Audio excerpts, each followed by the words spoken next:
très bonne question pour vous. Est-ce que tous les croyants sont appelés à servir Dieu dans un ministère?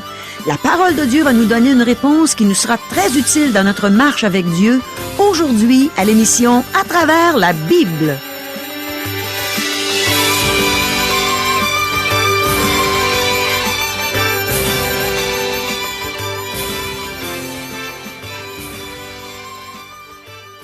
Chers auditeurs, pour en savoir davantage sur le contenu de cette émission, vous pouvez contacter en tout temps Radio Espoir via Internet à www.radioespoir.ca ou par téléphone, sans frais, au 1-877-l'Espoir, 1-877-537-7647.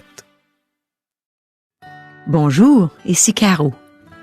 Ça me fascine de voir tout ce qui s'applique à nous, les croyants, dans le livre du Lévitique, où on parle de la tente d'assignation, des sacrificateurs, des vêtements sacerdotaux, de l'huile d'onction, du sanctuaire.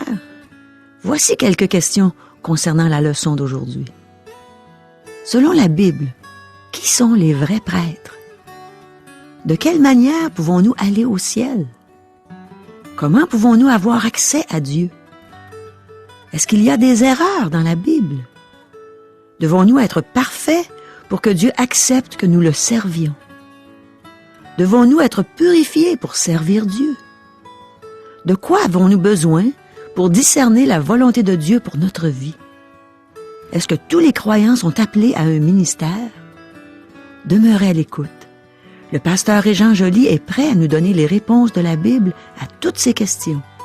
Demandons à Dieu qu'il nous instruise lui-même par la bouche de ton serviteur. Prions.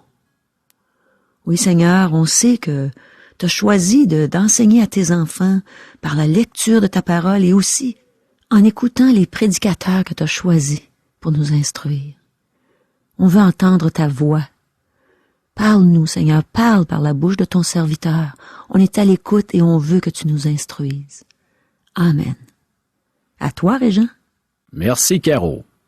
Aujourd'hui, nous débutons une nouvelle section qui traite de la consécration des prêtres. Ce sujet est très important, car il va jeter de la lumière sur ce que nous appelons consécration de nos jours dans nos églises. Beaucoup de ce qu'on appelle de la consécration de nos jours n'est qu'une pauvre imitation du véritable produit. En effet, la loi établit souverain sacrificateur des hommes sujets à la faiblesse, mais la parole du serment qui a été fait après la loi établit le Fils, qui est parfait pour l'éternité. Hébreux chapitre 7, verset 28. Chers amis, nous allons porter notre attention sur les sacrificateurs et non les offrandes. Nous laissons l'autel d'airain pour nous préoccuper de la cuve d'airain. C'est à l'autel que Dieu règle la question du péché une fois pour toutes. Mais cela ne rendait pas le coupable repentant parfait. Donc, Dieu l'amène à la cuve d'airain où il le lave et le garde propre. Dieu nous lave toujours et nous garde toujours propres à la cuve d'airain. Christ sert toujours Dieu en nous gardant propres à la cuve de son sang. Et il nous purifie de tout péché encore aujourd'hui. Israël avait un clergé et ses instructions sont écrites pour les prêtres. Le livre du Lévitique s'adresse en fait aux Lévites.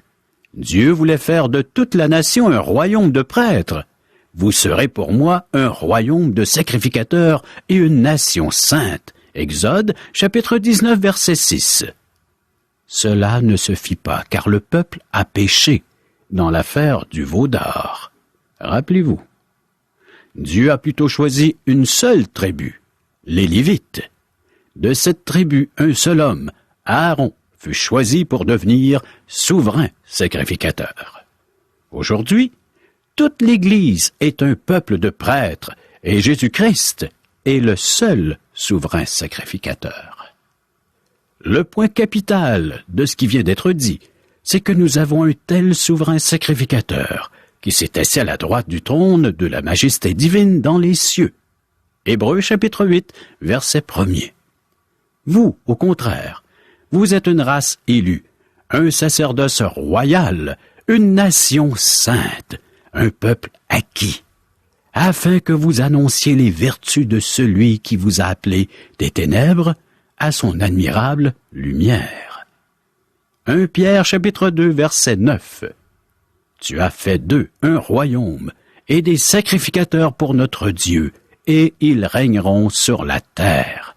Apocalypse chapitre 5 verset 10. Et qui a fait de nous un royaume, des sacrificateurs pour Dieu son Père. À lui soit la gloire et la puissance au siècle des siècles. Amen. Apocalypse, chapitre 1er, verset 6. Nous avons un autel dont ceux qui font le service au tabernacle n'ont pas le pouvoir de manger. Hébreux, chapitre 13, verset 10. Aujourd'hui, chers amis, l'autel se trouve au ciel. C'est le trône de la grâce. Dans l'avenir, après l'enlèvement de l'Église, je crois que les Israélites seront les prêtres sur terre pendant le millénium. La définition d'un prêtre ou d'un sacrificateur n'est pas laissée à notre discrétion. Mais la Bible nous donne une définition claire. La voici. En effet, tout souverain sacrificateur, près du milieu des hommes, est établi pour les hommes dans le service de Dieu, afin de présenter des offrandes et des sacrifices pour les péchés. Hébreux chapitre 5 verset 1er. Le sacerdoce de l'Ancien Testament ne ressemblait absolument pas au sacerdoce existant dans les autres religions de l'époque. Un prêtre représente des hommes devant Dieu, et c'est en leur nom qu'il s'adresse à Dieu. Il est l'opposé d'un prophète qui approche l'homme au nom de Dieu. Un prêtre est choisi parmi les hommes pour aller les représenter devant Dieu et parler à Dieu en leur nom. Jésus-Christ est à la fois un prophète et un sacrificateur. Il fut envoyé par Dieu et il a parlé aux hommes au nom de Dieu. Maintenant, il est de retour auprès du Père et il est notre souverain sacrificateur. Il intercède pour nous auprès du Père. En fait, nous sommes en lui, mes amis. Si vous n'êtes pas en Christ, vous n'êtes pas avec lui au ciel, ni représenté par lui. Nous ne pouvons pas aller au ciel par nos propres moyens. C'est en Christ que nous pouvons entrer au ciel. Pour bien comprendre le livre du Lévitique et le sacerdoce, il faut connaître le tabernacle. Le tabernacle est une image de Christ et de son œuvre, tout comme les sacrificateurs et leur sacerdoce. Ces images sont riches en détails et nous risquons d'en souligner un aspect au détriment d'un autre. Cependant, je désire souligner que la cour extérieure du tabernacle représente le monde sur terre. C'est là que Christ a versé son sang et qu'il est mort. Le lieu très saint est l'endroit invisible, le ciel où est monté notre souverain sacrificateur. Actuellement, lorsque le Seigneur Jésus est mort sur la croix et qu'il est monté au ciel, il a pris le tabernacle et ce qu'il représente sur un plan horizontal et il lui a donné une dimension verticale.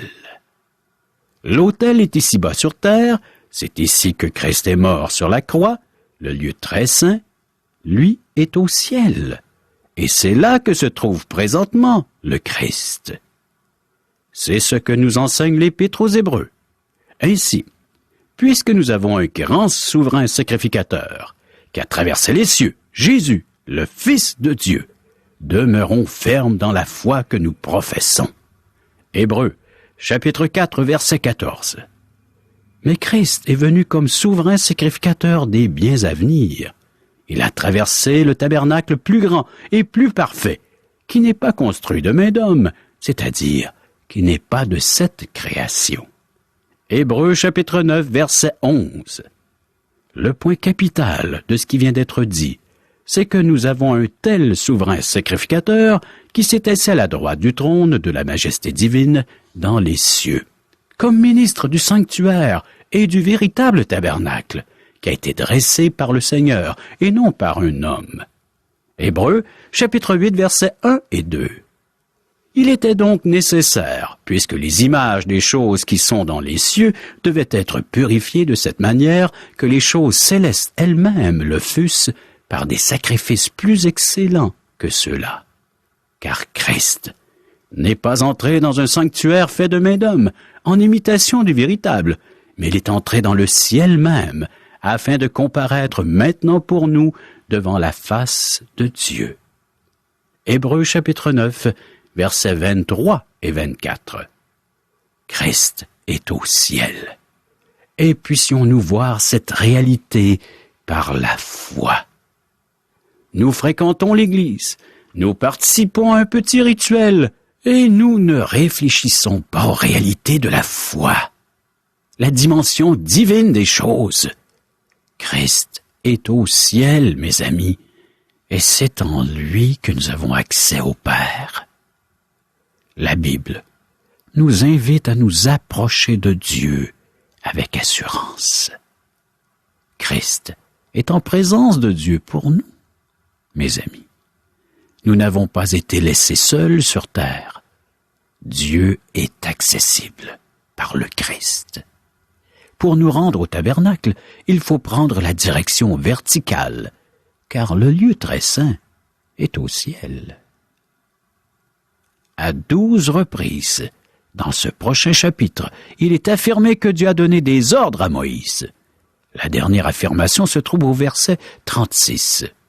Aaron et ses fils firent toutes les choses que l'Éternel avait ordonnées par Moïse. Les procédures présentées dans ce chapitre sont d'origine divine, et tous ont dû s'y conformer.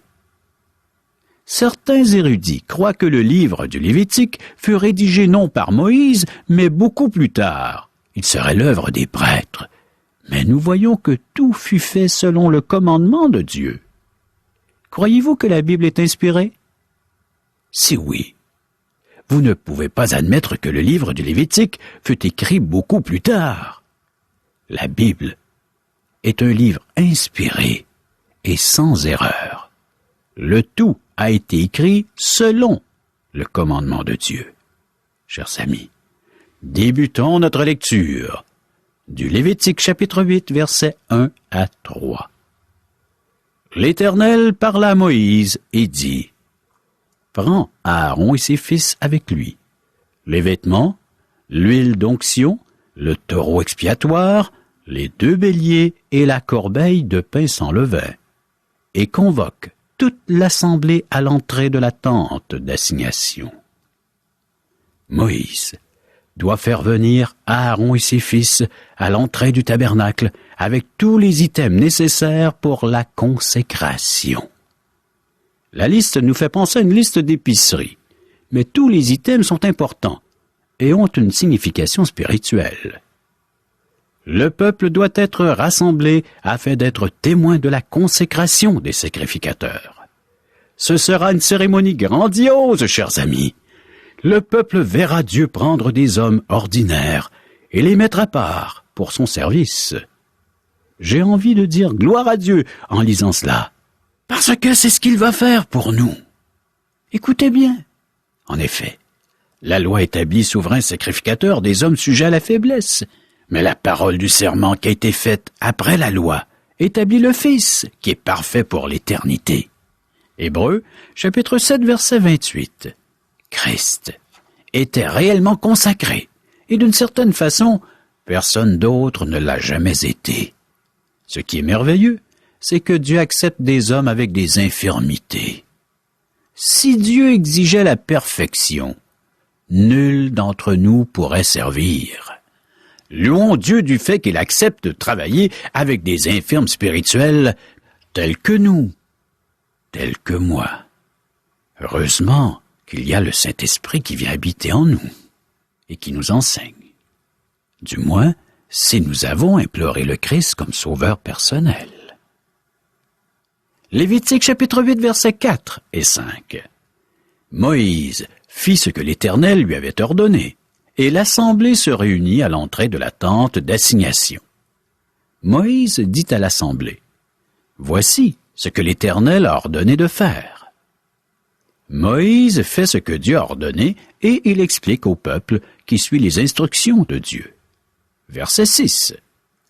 Moïse fit approcher Aaron et ses fils et il les lava avec de l'eau. Moïse fit approcher Aaron et ses fils de la cuve d'airain et il les purifia avec de l'eau. Ceci démontre que pour faire le service du tabernacle, les prêtres devaient être purs. Ils furent pardonnés en offrant des sacrifices à l'autel, mais ils ont besoin d'être purifiés. De nombreuses personnes pensent qu'elles sont qualifiées pour servir parce qu'elles sont sauvées. C'est vrai que le salut est une qualification essentielle pour servir. Mais nous devons aussi être purifiés de nos péchés. Nous devons être purifiés pour servir Dieu. Voyez ce que dit la Bible. Il nous a sauvés, non à cause des œuvres de justice que nous aurions faites, mais selon sa miséricorde, par le baptême de la régénération et le renouvellement du Saint-Esprit. Tite, chapitre 3, verset 5. Approchons-nous donc avec un cœur sincère, dans la plénitude de la foi, les cœurs purifiés d'une mauvaise conscience, et le corps lavé d'une eau pure. Hébreux, chapitre 10, verset 22. Afin de la sanctifier par la parole, après l'avoir purifiée par le baptême d'eau. Éphésiens, chapitre 5, verset 26. Jésus lui dit, « Celui qui est lavé n'a besoin que de se laver les pieds pour être entièrement pur. Et vous êtes purs, mais non pas tous. » Jean, chapitre 13, verset 10. Si nous confessons nos péchés, il est fidèle et juste pour nous les pardonner et pour nous purifier de toute iniquité. 1 Jean chapitre 1er, verset 9. Le Saint-Esprit nous renouvelle alors que nous servons Dieu, mais il faut aussi être purifié. Qu'est-ce que le Saint-Esprit emploie pour nous purifier? La parole de Dieu. La Bible est l'instrument employé pour nous purifier. Le Seigneur a dit à ses disciples, dans Jean chapitre 13, qu'ils avaient besoin d'être lavés, parce que leurs pieds étaient sales. Ils avaient tous pris leur bain, c'est-à-dire qu'ils étaient tous sauvés par la foi en ce merveilleux sauveur qu'est le Christ, sauf Judas. Mais ils devaient se faire laver leurs pieds pour avoir une communion avec Jésus. Pour servir avec puissance, il faut être purifié. Oui, chers amis, nous sommes pardonnés et purifiés lorsque nous confessons nos péchés. Voulez-vous être un ouvrier utile à l'œuvre de Dieu? Alors, confessez vos péchés. C'est le premier pas. C'est la prescription de Dieu. C'est ce qu'il ordonne. Nous devons faire les choses selon les instructions de Dieu, selon ses commandements. Sinon, nous sommes des serviteurs inutiles. Dieu a sa façon de faire les choses et nous devons apprendre à nous y conformer. Verset 7. Il mit à Aaron la tunique, il le ceignit de la ceinture, il le revêtit de la robe et il plaça sur lui l'éphod, qu'il serra avec la ceinture de l'éphod dont il le revêtit. Les vêtements du souverain sacrificateur sont un portrait de Christ, souverain sacrificateur dans toute sa grâce extraordinaire et toute sa gloire. Chaque pièce de vêtement symbolisait un élément de la personne et l'œuvre de Christ. Le souverain sacrificateur portait un ensemble de 8 pièces, dont 4 étaient semblables à celles portées par tous les sacrificateurs. 4 pièces étaient portées seulement par le souverain sacrificateur, ce qui le distinguait des autres prêtres. Ces vêtements affichaient la gloire et la beauté de la personne de Christ. Tous les prêtres portaient les vêtements suivants: la tunique, la ceinture, le tiare et le caleçon. Ils étaient faits de lin blanc, sauf le turban. Le lin blanc symbolise la justice de Christ. Chaque croyant est revêtu de la justice de Christ. Il est nécessaire d'être ainsi vêtu pour servir. Il faut se ceinturer pour obéir. La tunique et la ceinture étaient portées par tous les prêtres. Vous pouvez lire les détails complets dans le livre d'Exode, chapitre 28. Revenons à notre livre du Lévitique, chapitre 8, verset 8. Il lui mit le pectoral, et il joignit au pectoral l'Urim et le Thummim. Le pectoral est aussi décrit au chapitre 28. L'Urim et le Thummim étaient posés sur le pectoral. Urim signifie lumière et Thummim signifie perfection. Je ne sais pas comment ces deux éléments fonctionnaient. Certains pensent qu'il y avait un rapport avec la loi et que la loi était probablement écrite sur les pierres. Les mots du psaume 19 ont la même racine hébreu. La loi de l'Éternel est parfaite. Elle restaure l'âme, le témoignage de l'Éternel est véritable, il rend sage l'ignorant. Le psaume 19, verset 7. Les ordonnances de l'Éternel sont droites, elles réjouissent le cœur. Les commandements de l'Éternel sont purs, ils éclairent les yeux. Le psaume 19, verset 8. Nous retrouverons ces deux expressions dans ce texte qui vient d'être lu. Urim et Thummim. Il semble que l'Urim et le Thummim servaient à déterminer la volonté de Dieu. Donc, nous pouvons faire une application spirituelle. Nous avons besoin de la parole de Dieu et de sa direction afin de déterminer sa volonté pour notre vie. Verset 9. Il posa la tiare sur sa tête, et il plaça sur le devant de la tiare la lame d'or, diadème sacré, comme l'Éternel l'avait ordonné à Moïse. La tiare est aussi décrite au chapitre 28 d'Exode. Les mots « sainteté à l'Éternel » sont gravés sur la lame. Ces éléments des vêtements sacerdotaux distinguaient le souverain sacrificateur des autres prêtres. Ils symbolisaient la gloire et la beauté de notre souverain sacrificateur qui est mort à notre place et qui vit maintenant à la droite de Dieu, où il intercède pour nous. Comme nous dit le texte dans Romains chapitre 5, verset 10. « Car si, lorsque nous étions ennemis, nous avons été réconciliés avec Dieu par la mort de son Fils, à plus forte raison, étant réconciliés, serons-nous sauvés par sa vie. Car je vis, et vous vivrez aussi, nous dit Jésus, rapporté par l'évangéliste Jean, chapitre 14, verset 19. Les fils d'Aaron l'accompagnaient, vêtus de simples vêtements de lin blanc. C'est une image de notre souverain sacrificateur avec ses nombreux fils autour de lui et revêtus de sa justice. Il convenait, en effet, que celui pour qui et par qui sont toutes choses et qui voulait conduire à la gloire beaucoup de fils, éleva à la perfection par les souffrances le prince de leur salut. Hébreux chapitre 2, verset 10. Nous nous présentons à Christ comme des pécheurs perdus, et il nous revêt de sa justice. Chers amis, poursuivons et terminons notre lecture pour aujourd'hui. Lévitique chapitre 8, versets 10 à 13. Moïse prit l'huile d'onction, il oignit le sanctuaire et toutes les choses qui étaient, et le sanctifia. Il en fit 7 fois l'aspersion sur l'autel, et il oignit l'autel et tous ses ustensiles, et la cuve avec sa base, afin de les sanctifier.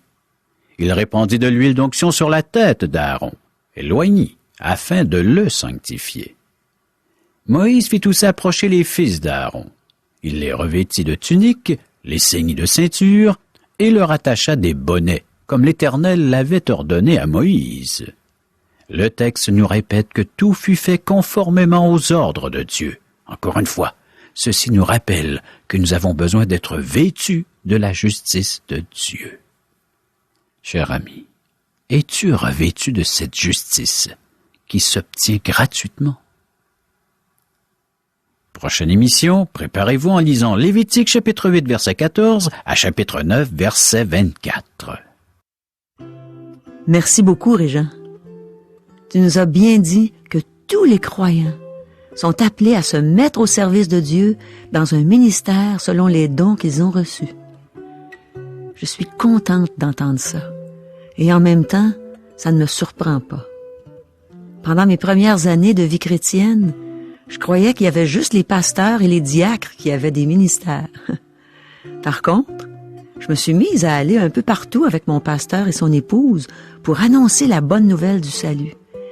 J'apprenais d'eux, j'apprenais comment on fait pour conduire une âme à Christ, et je le faisais ensuite sans eux. Et Dieu me bénissait. Même si je n'avais pas beaucoup d'expérience, je racontais aux gens comment j'avais été sauvée, comment un jour j'ai réalisé que je croyais en Jésus-Christ, que je croyais en son sacrifice à la croix pour payer la dette de mes péchés. Et je leur racontais que j'avais demandé à Jésus de me sauver, de me pardonner, de me donner la vie éternelle, et qu'il l'avait fait. Et les gens se sont mis à se convertir, à demander eux aussi à Dieu de leur donner la vie éternelle. J'ai pris goût à évangéliser. Et c'est devenu une chose naturelle pour moi, comme manger, boire, dormir. Alors, j'exerçais un ministère sans le savoir. C'est la même chose pour la musique. Graduellement, je me suis mise à accompagner les chants à la guitare avec les musiciens qui étaient avec moi, là. Et après quelque temps, j'exerçais ce ministère à tous les dimanches à l'église, sans réaliser que c'était un ministère. Et maintenant, je fréquente une église où presque tout le monde a un ministère. Et on appelle ça un ministère. Il y a des gens à l'accueil, il y a des placeurs, il y a des gens qui font le ménage, il y a une secrétaire et des personnes qui aident la secrétaire. Il y a quelqu'un qui est responsable de mettre les acétates pour aider les gens à suivre les paroles des chants avec nous. Il y a des responsables de groupes de prière, des gens qui président dans l'assemblée. Il n'y a pas juste le pasteur qui prêche. Il y a des responsables de cellules où on se rencontre en petits groupes sur semaine. On appelle ces responsables des sous-bergers. Alors, beaucoup de gens ont des ministères. On est serviteurs les uns des autres et c'est fantastique. Mon ami, est-ce que tu fréquentes une église? As-tu découvert quel est ton ministère? On a tous des dons. Je t'encourage donc à trouver le tien ou les tiens et de t'empresser à le mettre au service des autres. Tu vas découvrir la joie qu'on a à se laisser utiliser par Dieu pour faire du bien à son peuple, pour faire connaître son beau nom. Et n'oublions pas à chaque jour de réserver au moins un temps spécial pour aller dans la présence de Dieu, pour prier, méditer sa parole, pour le louer et l'adorer. Dieu nous a créés pour sa gloire. Rendons-lui la gloire qui lui est due. Allons à lui chaque matin. C'est tellement bon d'ouvrir sa parole et de découvrir la richesse de son amour envers nous. Si t'as pas une Bible, trouve-en une. Il n'y a pas de meilleur livre. C'est dans la Bible que tu vas trouver la paix que Dieu donne, l'amour que Dieu veut te donner, qui veut te transmettre, et ce, pour l'éternité. Chers amis, nous vous invitons à correspondre avec nous afin de recevoir un cours Parole par poste. Qu'est-ce qu'on apprend, Régent, dans des études bibliques par correspondance? Dans la série radiophonique à travers la Bible, on a vu au tout début de la série qu'il y avait différentes façons d'étudier la Bible. Celle-ci est par thème. Les gens pourront y découvrir le thème de l'amour, qui est Dieu, qui est la personne de Jésus-Christ, comment faire pour aller au ciel. Ça a vraiment l'air intéressant. Aimerais-tu nous en dire un peu plus long? Tous les thèmes, les grandes questions que les gens se posent, sont répondus à travers la Bible. Les gens n'ont qu'à nous demander le petit fascicule, quelques pages, et remplir le questionnaire. Alors on n'a pas besoin d'autres livres? La Bible. Uniquement la Bible et ce petit fascicule que l'on remplit, et on le renvoie à l'adresse qui sera inscrite sur ce petit fascicule pour en faire la correction, parce que les gens pourront suivre cette série. Ah, c'est pas compliqué. Très simple. J'ai vraiment le goût de m'inscrire. Et pour le faire, voici nos coordonnées au téléphone. 1-877-L'Espoir ou 1-877-537-7647. Et on a une adresse courriel. www.radioespoir.ca. Adresse postale. Radio Espoir, casier postal 34 143, Charlesbourg, Québec, G1G 6P2. Au revoir. À demain.